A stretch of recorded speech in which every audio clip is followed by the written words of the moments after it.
Hoje o tema da mensagem que eu gostaria de compartilhar com vocês é a prática da espiritualidade entre irmãos. Tá indo o projetor, né? Tá. Uma das grandes missões de Jesus aqui na Terra, além da nossa salvação, é óbvio, foi o ensino sobre amizade, amor, cuidado com o próximo, né? Jesus, na jornada dele aqui na Terra, ele sempre demonstrou fidelidade, né? Não desamparando aqueles que caminhavam próximo dele. E um elemento essencial da amizade é a fidelidade, não a lealdade, que são coisas diferentes, né? Um amigo, ele é fiel, ele não é leal. Jesus era fiel aos discípulos, né? Aqueles que caminhavam com ele. Aliás, a relação dos seres humanos com os animais tem se demonstrado cada vez mais estranha, né? Se a gente parar para pensar, né? Tem gente resolvendo com cachorro, com gato, aquilo que não consegue resolver nem com a própria família. Se a gente parar para pensar, né? Entrega para o cachorro aquilo que não consegue muitas vezes entregar em relações humanas. E é verdade. Companheirismo, perdão, afeto, amor, carinho. Muitas vezes eu não consigo fazer isso com meu cônjuge, mas consigo com o cachorro. Noé, nos dias de hoje, eu acredito que ele seria chamado aí de um empreendedor bem-sucedido, né? Porque o cara tinha uma visão, ele recebeu uma visão de Deus, ele focou naquela visão de Deus e ele rumou para aquela visão de Deus. E o que ele fez? Ele executou. E ele foi feliz no objetivo dele? Foi, não foi? O cara construiu uma arca em um tempo que não chovia, caiu o mundo e só ele tinha como se salvar. Ele salvou ele, a família dele, os animais. Noé era um cara visionário. Talvez hoje fosse coach.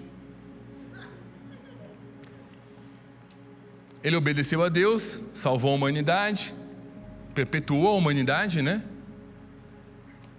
E nesse empreendimento todo, depois de todo aquele caos, chuva, tal, a terra encharcada, secou, eles saem da arca e a palavra fala que ele planta uma vinha. E aí Noé planta uma vinha e, como empreendedor de sucesso, o que acontece com a vinha? Bombou, deu certo, rolou, né? E ele teve sucesso com a vinha se desenvolveu. E a história narra que um dia Noé pega o fruto da vinha e bebe. E ele fica embriagado, perde o controle. E o sucesso, meus amigos, ele embriaga, ele entorpece a gente.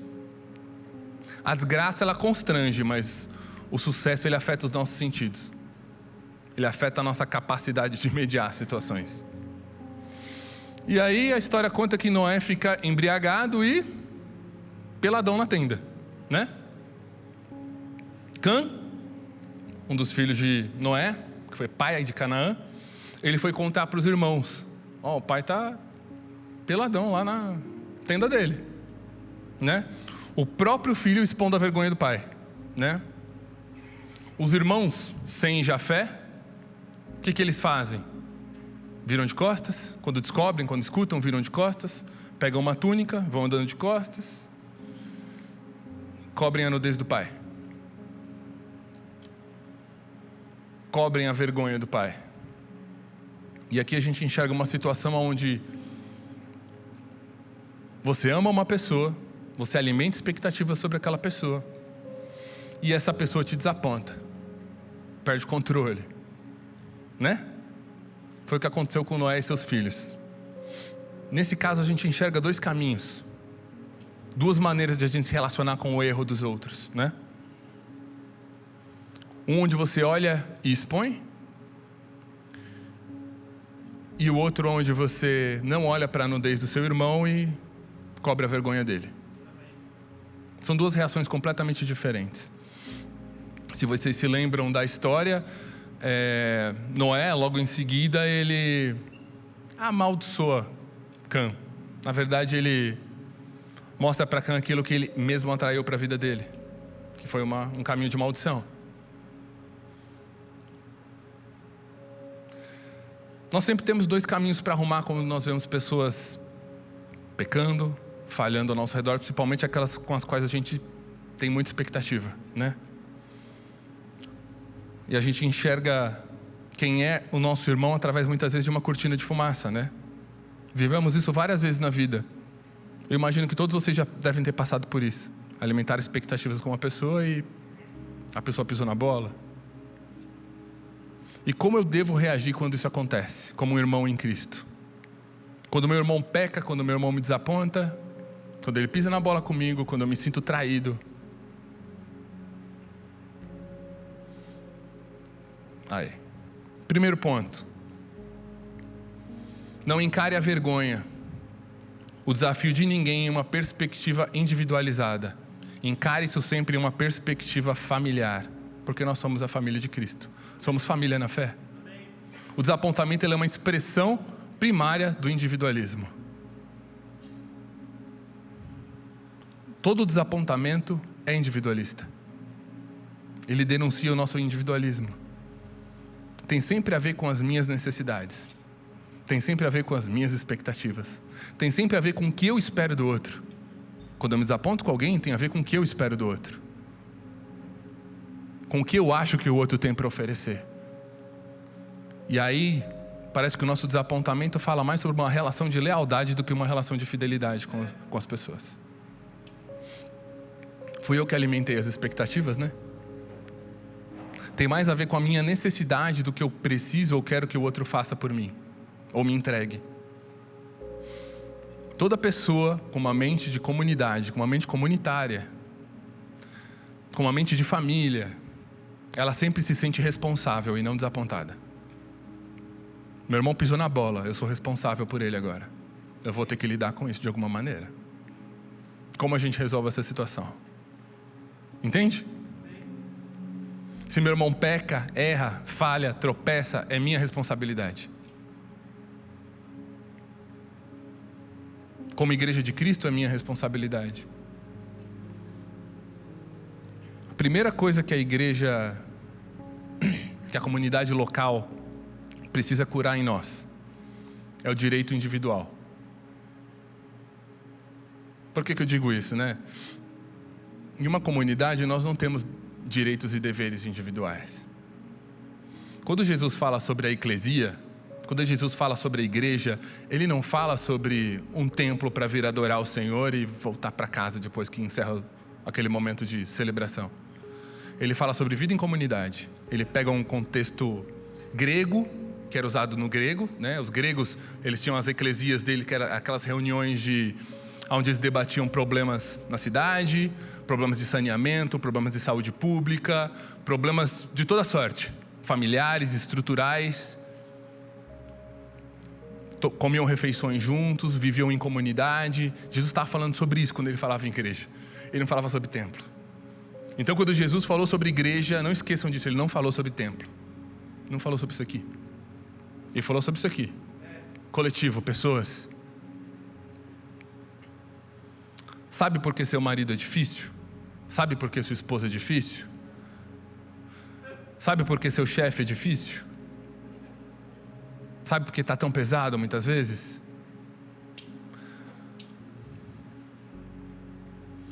Porque você não compartilha suas dificuldades. A carga que para mim pode ser extremamente pesada quando eu carrego sozinho, ou quando eu carrego no meu matrimônio, quando ela é compartilhada, ela se torna muito mais leve. E eu quero que vocês entendam muito o papel da igreja, o papel da comunidade local nisso, na sua estrutura familiar, nos seus problemas pessoais. É por isso que nós temos os pequenos grupos dos RGs. Se você não participa de um RG, participe. Compartilhe suas necessidades, compartilhe suas dificuldades, suas lutas. Peça oração. Esse sábado agora a gente teve um RG. Poxa, a gente teve testemunhos tão maravilhosos no nosso RG. É tão maravilhoso você ouvir, poxa, isso era praticamente impossível de acontecer e aconteceu. A gente orou há 2 semanas e de repente o negócio aconteceu. Sabe, coisas improváveis que às vezes uma burocracia de um convênio médico não permitiria e aconteceu, naturalmente. Ser igreja, compartilhar o fardo uns dos outros, compartilhar as dores, as lutas, isso torna as lutas um pouco mais leves. Ah, não vai resolver minha vida, Daniel. Não, não vai. Talvez sim, talvez não sei. Mas vai tornar mais leve. Vai tornar um bocado mais leve. De alguma maneira, o que era tão pesado se torna menos pesado quando eu compartilho com meu irmão. Eu me lembro muito quando eu perdi meu pai durante a pandemia, era auge da pandemia. E era auge mesmo, era o pico da pandemia, ainda não tinham as vacinas, estava naquela loucura, todo mundo preocupado e tal. E eu perdi meu pai faleceu. Para mim foi super pesado, minha família era muito conectada, muito unida. Sabem quem me amparou? Minha esposa, minha família na fé. Meus amigos, que são minha família na fé. Foi quem me amparou. Na época eu não podia nem ter velório. Eu não falei para ninguém que meu pai tinha morrido assim. Amigos, não, eu estava mal, sabe quando você se fecha numa concha, você fica mal? Eu fiquei mal.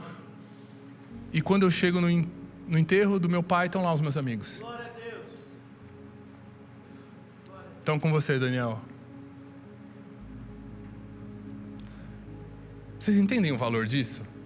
Quando você fica sem chão, quando você perde a estrutura emocional, quando você desaba, você ter pessoas do seu lado, te dando força, te incentivando, te encorajando.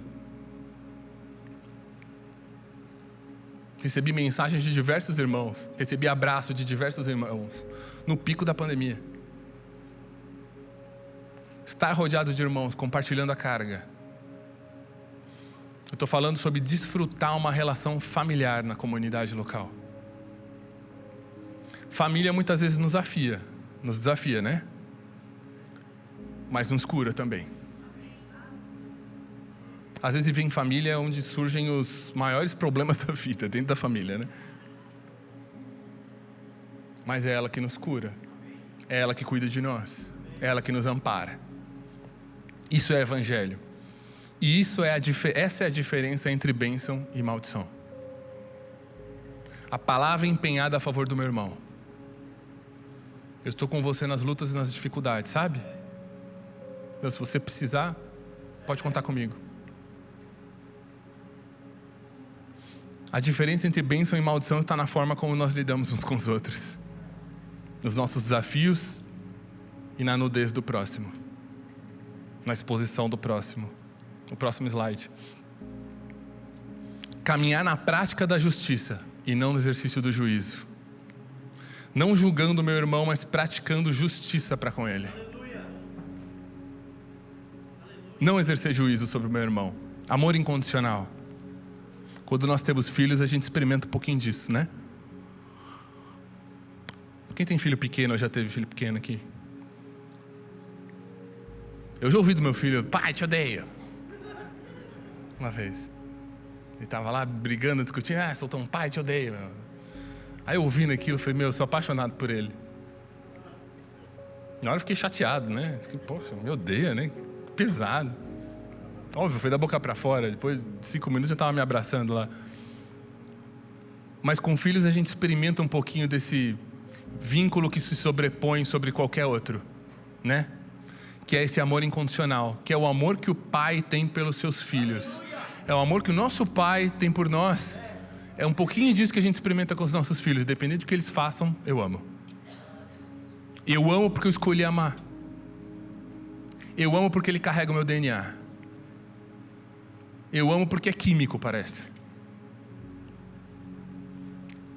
Eu cuido, eu protejo. Isso é família. E esse é o projeto de Deus para a família da fé. Amém. Deveria ser químico. Deveria ser natural. Ver o desafio do outro sem olhar para a nudez que ele está expondo. Sem Jafé tiveram essa capacidade, né? Olhar para o problema do outro sem olhar para o outro. Olhar para o outro sem olhar para o problema do outro. Esse é o caminho da bênção. Cã escolheu o caminho da maldição. Aquele que descobre a própria família, né? Quero convidar vocês a abrir em 1 Pedro, no capítulo 4, versículo 8.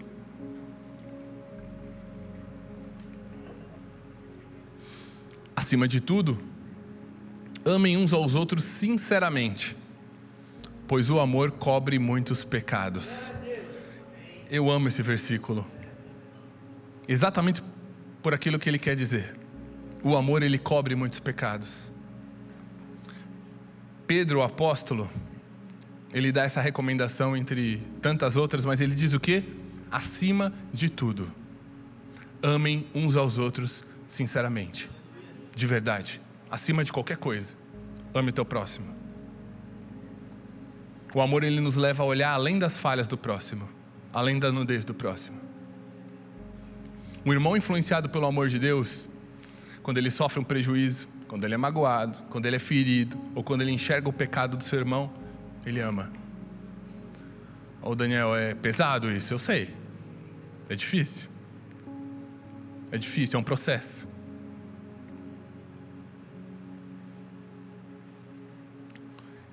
Quem ama, leva a semente da maldade ao fim. Não é influenciado por ela. Ele põe fim à semente de maldade. Ele cobre o irmão que está nu, de costas, sem ficar olhando para o pecado, sem julgar, de costas. Eu sei quem ele é, independente do que ele fez, eu sei quem ele é. Eu não acuso, eu não exponho, eu não propago a semente. Próximo slide. Segundo ponto, não seja tão rápido no diagnóstico do problema alheio, sem ser rápido na responsabilidade. Na igreja a gente sempre tem bastante palpiteiro, né? Eu me responsabilizo pelo que está acontecendo com meu irmão. Eu auxilio ele no processo. Às vezes eu me sujo. Eu sujo as mãos para desfazer a lambança também. As pessoas têm o hábito de vir com diagnóstico sem assumir responsabilidade. Faz isso, faz aquilo. Esse cara devia fazer tal coisa. Aquela irmã devia fazer tal coisa. Sabe? Eu dou diagnóstico, mas não assumo responsabilidade nenhuma. Não me envolvo, não sujo as mãos. Diagnóstico sem prognóstico vale alguma coisa? Já pensou você indo no médico, o médico vira para você e fala: cara, você está com uma bactéria no pulmão. Você, poxa, uma bactéria no pulmão? Tá, doutor, o que eu faço? Volta para casa. Tipo, se vira. Volta para casa. Eu acho que você devia se cuidar mais, né? Não, qual é o papel do médico? Ó, tá aqui, ó. Vou prescrever um antibiótico para você, vou te dar um corticoide, ó, você volta daqui X tempo, qualquer coisa você liga no meu telefone, se for um bom médico, né? Qualquer coisa você liga no meu telefone, você volta aqui, passa de novo, eu quero ver como é que você vai estar daqui tanto tempo. Ele se envolve com a sua vida, ele quer saber como é que você está, como é que você vai ficar. Ele não te dá só um diagnóstico. Palpite é diferente de orientação. Para entregar a orientação, eu participo da vida do meu irmão. Eu acompanho, eu ando junto. Palpiteiro não, né? Ele não tem compromisso com o problema do outro, ele só entrega o diagnóstico. O palpiteiro diz que vai sair da igreja porque a igreja não foca em ensino, a igreja não foca em grupo pequeno, a igreja... O orientador é diferente, né? O orientador, ele fala: pastor Bruno, eu acho que a gente devia focar em pequeno grupo aqui na igreja. Devia ampliar os RGs. Você precisa de ajuda? Quer uma força? Posso te auxiliar? Posso desenhar com você o projeto? Vocês entendem? Vocês entendem? Eu me envolvo, eu sujo a mão. Eu tenho trabalho junto com ele. Por quê? Porque eu amo o cara. Eu sujo a mão junto. Eu me envolvo no processo. Eu não sou isentão, mas eu me envolvo no processo. A igreja precisa de vocês.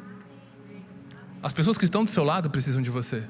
Precisam do teu abraço, do teu sorriso, do teu amparo. Precisam que você pague um cafezinho para eles. Ó, pessoal.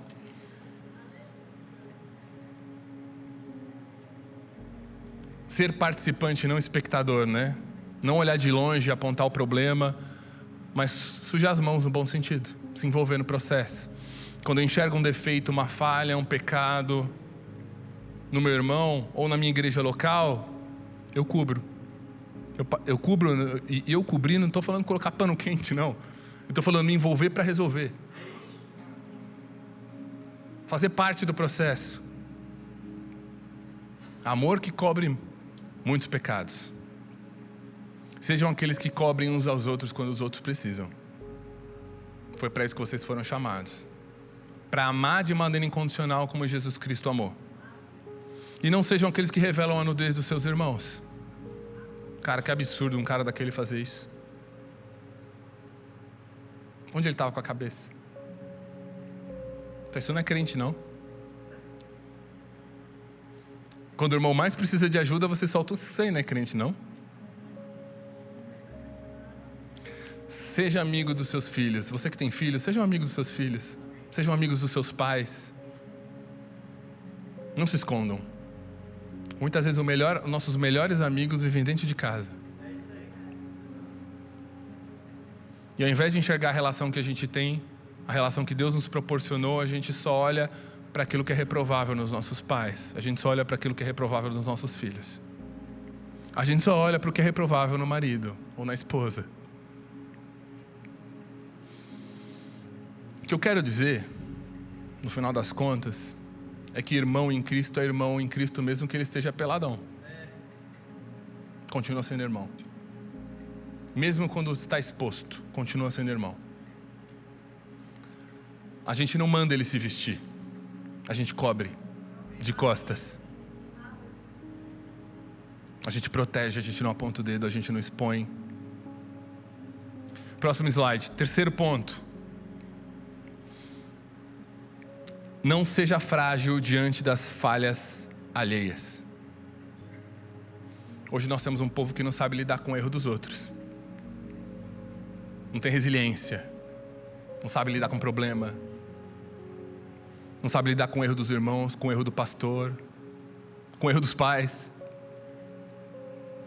As pessoas estão fragilizadas.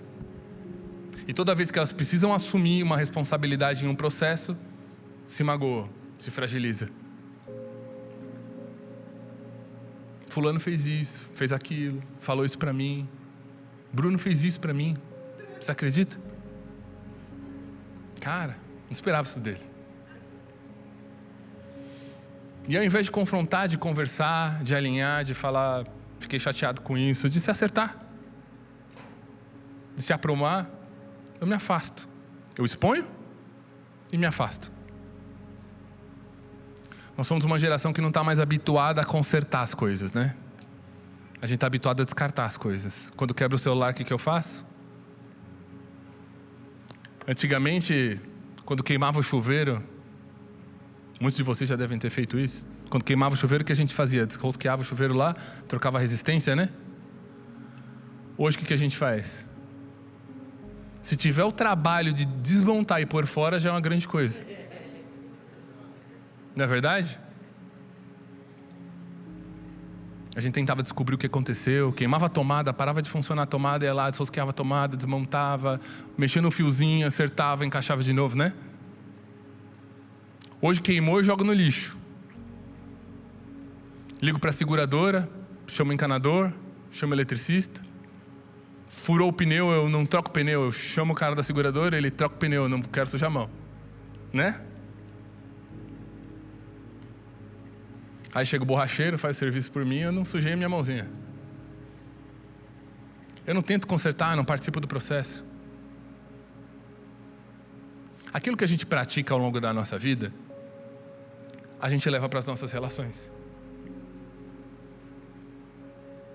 A gente aprendeu a lavar as mãos, a não participar mais dos processos.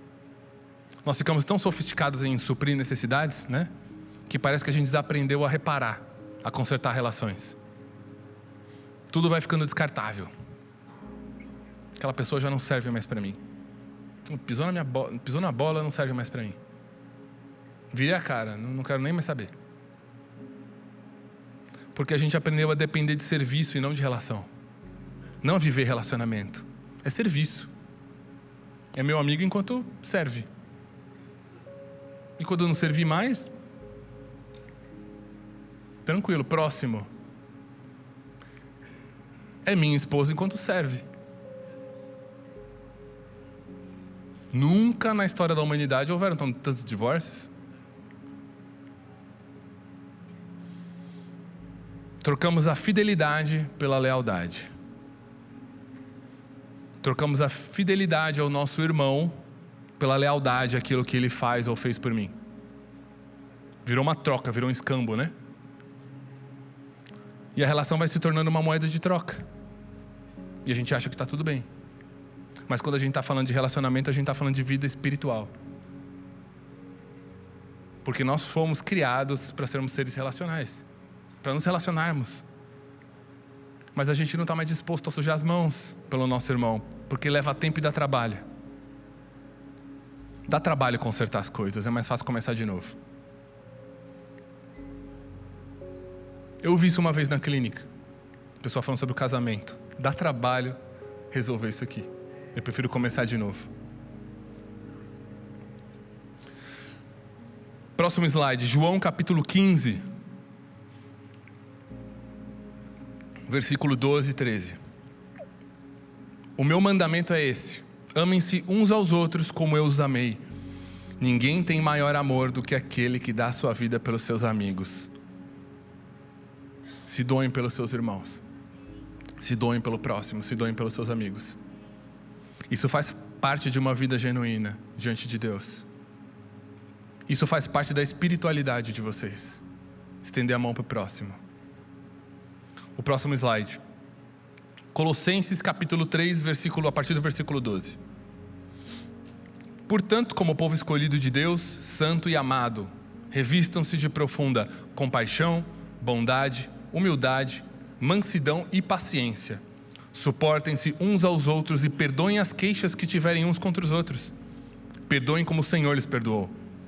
Acima de tudo, porém, revistam-se do amor, que é o elo perfeito.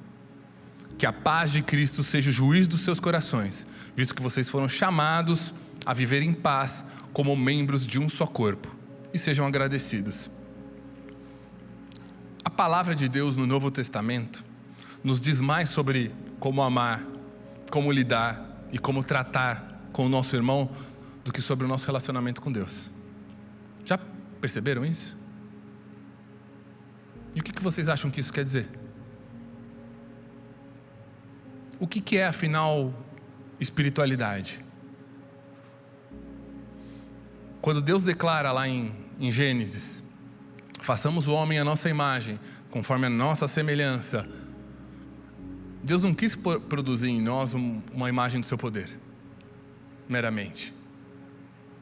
Ele não criou humanos superpoderosos, criou? Próximo slide. Deus produziu em nós o quê? A imagem visível das suas virtudes, da sua natureza, do seu caráter. É isso que nós herdamos do nosso Pai. A natureza de Deus. Quando nós... Pensa nos frutos do Espírito. Quais são eles? Vamos lá para Gálatas, capítulo 5. Versículo 19. As obras da carne são manifestas: imoralidade sexual, impureza, libertinagem, idolatria, feitiçaria, ódio, discórdia, ciúme, ira, egoísmo, dissensões, facções e inveja, embriaguez, orgias e coisas semelhantes. Eu os advirto, como antes já os adverti, que os que praticam essas coisas não herdarão o reino de Deus. Então aqui, quase que todos os pontos que ele toca aqui em Gálatas, ele está falando sobre relações humanas, certo? Mas o fruto do Espírito é amor, alegria, paz, paciência, amabilidade, bondade, fidelidade, mansidão e domínio próprio. Para que serve tudo isso? Relações humanas. O fruto do Espírito é para você lidar com seu irmão. Todas as características do fruto do Espírito é para você lidar com seu irmão. Ele está falando sobre o seu relacionamento com Deus? Ou sobre afeto? Troca. Sobre afeto e desafeto. Desde o início, Deus se revela na palavra dele como um ser relacional. E que se manifesta através de quem? De nós. Foram poucas as vezes que Deus interviu na humanidade sem usar a vida de um homem ou de uma mulher. Pouquíssimas vezes. Ele gosta de nos usar. para tocar pessoas, para alcançar pessoas. Ele se manifesta através de nós. Deus usa o homem para trazer transformação no homem, no próprio homem.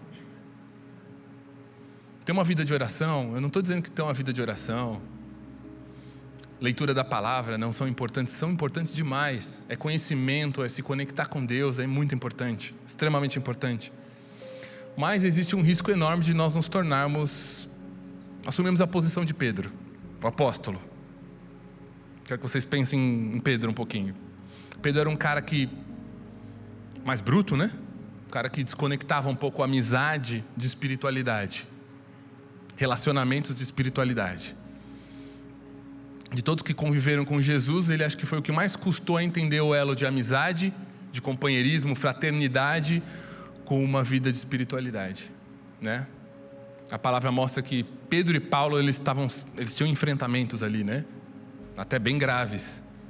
Pedro era o cara do compromisso. Sabe aquele irmão que é comprometido? Vem no culto da manhã, vem no culto da noite, está envolvido em tudo, está sempre correndo de um lado para o outro, faz tudo para todo mundo. Sincero, mas de pouca sensibilidade. Que você falou, fulano, pá! Você toma uma patada. Já conheceram gente assim? Cara envolvido em tudo, mas na hora de lidar com o próximo, dá uma patada. Não sabe lidar com o próximo. Pedro era esse cara, mas bruto. Eu estou disposto a viver pela fé, mas não pelos meus irmãos. Como se os dois elementos se sustentassem sozinhos, né? Sendo que a fé é um instrumento em defesa das relações. Ela não precisa ser defendida. A minha fé não precisa ser defendida. Não preciso argumentar sobre a minha fé. Ela é para proteger as relações. É como estar disposto a morrer por Cristo, mas não viver pelo próximo, né? E como Pedro hoje, nós não temos dificuldade de amar Jesus. Nós amamos Jesus, não? Senão vocês não estariam aqui, né? A gente ergue a mão, adora, louva, engrandece o nome do Senhor, oferta, participa. Queremos mais da presença dEle. E é uma delícia adorar ao Senhor. Mas talvez a nossa maior dificuldade não seja amar Jesus, mas amar como Ele. Amar como Ele amou o próximo. Talvez nós não temos dificuldade de morrer por Jesus, mas temos dificuldade de morrer por quem Jesus morreu. De se entregar por quem Ele se entregou. Que são seus irmãos que estão aí do lado. De perdoar quem Ele já perdoou. E assim nós nos tornamos cristãos distantes uns dos outros. Bons no discurso, né? Bons no discurso. Sinceridade na nossa relação com Deus, ela é muito importante, né? Sermos transparentes na nossa relação com Deus. É muito importante, mas para relacionamento humano precisamos ser sensíveis. Eu preciso amar o outro a ponto de me preocupar com a vida dele. Amém? E o quinto ponto, próximo slide. Cristo, ele não veio apresentar algo para nós que já era conhecido pelos homens, né? Ele veio apresentar aquilo que até então, sem Ele, não podia ser conhecido. Deus é Pai. Nós somos família na fé. E nesse contexto tudo muda. Porque nós compartilhamos a natureza do nosso Pai. Você tem o DNA do seu Pai.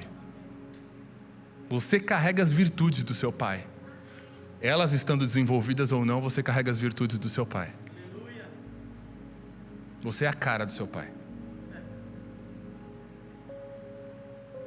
Deus, ele não está com você, Ele está em você. Ele habita em você. Isso faz toda a diferença.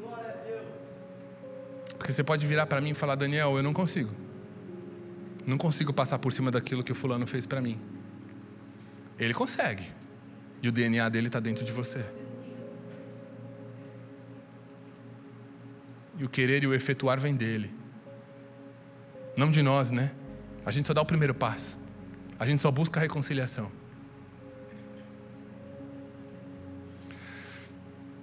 E aí vem Pedro, depois de um longo aprendizado, ele diz o que em 2 Pedro, capítulo 1? Por isso mesmo, empenhe-se para acrescentar à sua fé a virtude. A virtude, o conhecimento. Ao conhecimento, o que ele fala? O domínio próprio. E ao domínio próprio, a perseverança. Então tem o domínio próprio e eu persevero no domínio próprio, né? E a perseverança, a piedade, o cuidado. E a piedade, a fraternidade, o amparo. E a fraternidade, o amor. Porque se essas qualidades existirem e estiverem crescendo em suas vidas, elas impedirão que você, no pleno conhecimento do nosso Senhor Jesus Cristo, sejam inoperantes e improdutivos. Todavia, se alguém não as tem, está cego e só vê o que está perto. Olha o que Pedro fala aqui. As recomendações de Pedro são para a sua relação com Deus. Ou relações humanas? Para relações humanas, certo? Com o próximo. Se a minha fé não evolui ao nível do afeto, ao nível do cuidado com o próximo, se a minha fé não evolui para as relações, ela é estéril e míope. É uma fé improdutiva. Eu reconheço a grandeza de Deus, mas eu enxergo só o óbvio. Minha fé não produz fruto. Eu não alcanço o próximo. Vocês sabem o que acontece com a árvore que não dá fruto? Não tem muita serventia, né? No máximo faz uma sombrinha no verão. A gente dedica tempo demais para o que é óbvio. Para a grandeza de Deus, para o poder de Deus, para os milagres de Deus. E tudo isso é genuíno. Ao invés de desenvolver virtudes. E ser carregado de afeição como Ele é pelo próximo. Nós servimos um Deus que é carregado de afeição, que é carregado de amor. Ele é amor. Ele não tem amor, Ele é amor. Sem afeto, sem amor ao próximo, sem se dedicar ao outro, sua fé não produz nada. Por isso que eu disse que eu compartilharia com vocês hoje uma reflexão. Eu quero que vocês pensem como vocês têm conduzido a vida de vocês até aqui, como vocês pretendem continuar conduzindo. Quais são os efeitos da fé de vocês na prática, no dia a dia de vocês? 2 Timóteo, capítulo 3, versículo 1, até o 5. Saiba disso, nos últimos dias sobrevirão tempos terríveis. Os homens serão o quê? Egoístas, avarentos, presunçosos, arrogantes, blasfemos, desobedientes aos pais, ingratos, ímpios, sem amor pela família, irreconciliáveis, caluniadores, sem domínio próprio, cruéis inimigos do bem, traidores, precipitados, soberbos, mais amantes de prazeres do que amigos de Deus, tendo aparência de piedade, mas negando o seu poder. Ele está falando sobre o final dos tempos, está falando sobre os últimos dias, certo? A palavra, quando fala dos últimos dias, ela fala sobre pessoas com ausência de fé? Não. A quantidade de evangélicos no Brasil cresce ou diminui? Só cresce. Cada vez vemos igrejas maiores, mais cheias, mais evangélicos no Brasil. Está crescendo exponencialmente. E a palavra, quando fala sobre o fim, os últimos dias, não está falando sobre ausência de fé, está falando sobre ausência de virtude. Está falando o que aqui, ó? Traidores, pessoas que extraem umas às outras, que se precipitam no falar. Pessoas soberbas, que sentem ou entendem que são melhores do que os outros, sem domínio próprio, não se controla. Cruéis uns com os outros, que não se reconciliam. É isso que vai ter nos últimos dias. Pessoas que são irreconciliáveis, não tem mais jeito, meu relacionamento não tem mais jeito.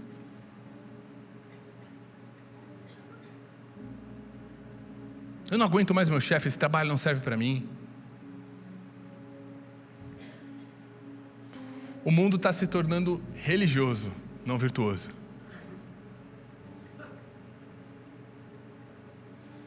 E eu não consigo, de verdade, me alegrar quando eu vejo as estatísticas mostrando que aumentou o número de evangélicos no país. Porque não está tendo transformação na nação.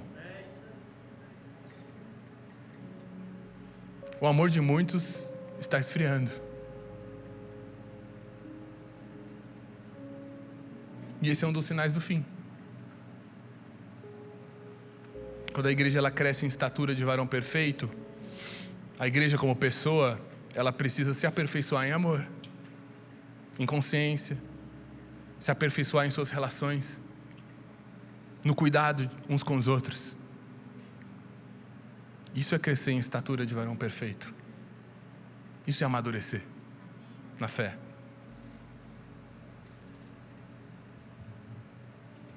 Quando eu era jovem, eu era extremamente egoísta. Eu pensava mais em mim do que nos outros. Conforme eu cresci, os boletos foram chegando em casa, né? A gente vai amadurecendo com os boletos no nosso nome. Fui tendo filhos. E hoje, grande parte do que eu faço é para eles. Porque isso tem a ver com a maturidade, com o nosso desenvolvimento. Eu já não cuido mais tanto das minhas coisas, eu cuido mais das deles. Vamos nos colocar de pé. Quanto mais consciência da graça de Jesus Cristo a igreja tem, menos regras a gente precisa. Menos lei a gente precisa. Menos doutrina e mais vida.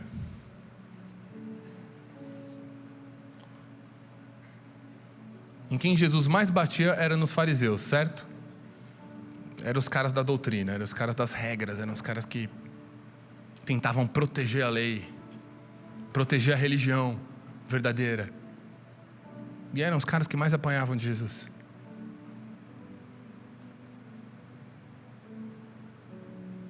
Talvez eles estivessem tão focados em proteger a lei, em proteger as escrituras, que eles foram esquecendo uns dos outros.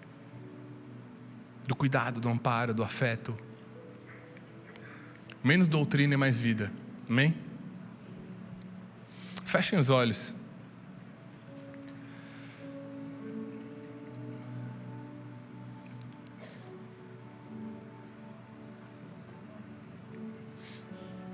Senhor Jesus, que a nossa comunidade ela possa ser conhecida como uma família para pertencer, Senhor. Conhecida por sua fraternidade, Senhor. Pelo coração de servo de cada um. Que a Tua graça ela possa construir uma cultura de comunhão no nosso meio.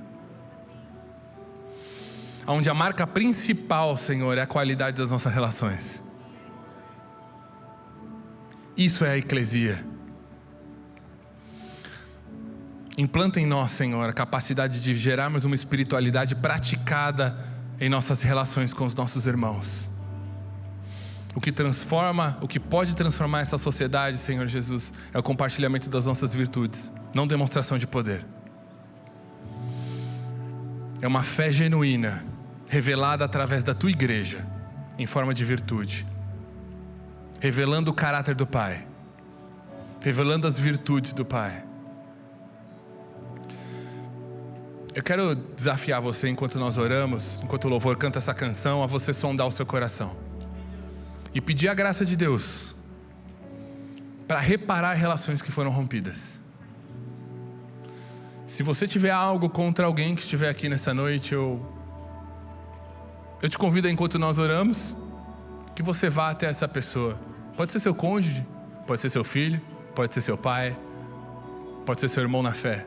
Mas que você vá até a pessoa e permita que o Senhor opere em você de dentro para fora. Que o Senhor transforme as relações que você muitas vezes tem deixado para trás. Muitas vezes tem pensado em abandonar. E se existe alguém aqui com relações rompidas hoje,